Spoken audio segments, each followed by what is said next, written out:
One day, as he saw the crowds gathering, Jesus went up on the mountainside and sat down. His disciples gathered around him, and he began to teach them. Matthew chapter 5, verses 1 and 2. And with those words, Matthew begins one of the most famous texts in the entire Bible.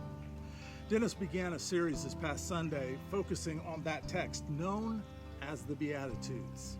Each verse begins with a word historically that has been translated blessed. But Bible scholarship has demonstrated that depending on the context, the word can also be translated happy.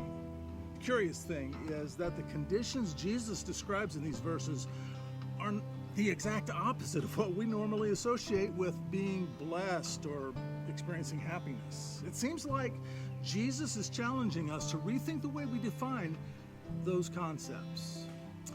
One time, somebody asked C.S. Lewis which of the world's religions gives its followers the greatest happiness. He paused and he responded with this: while it lasts, the religion of worshiping oneself is best. Now, the key phrase in that statement, of course, consists of the words, while it lasts. Think about the way we define blessing and happiness. Be honest now, the conditions we're pursuing are pretty self-centered, aren't they? And what happens when we achieve them? Well, it doesn't take very long before we start craving something else.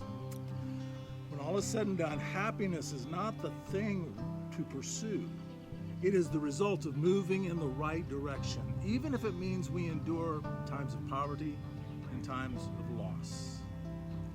Dear God, help us to surrender our hopes and our dreams of happiness to you. Draw us in your direction. Lead us into eternal blessing and joy.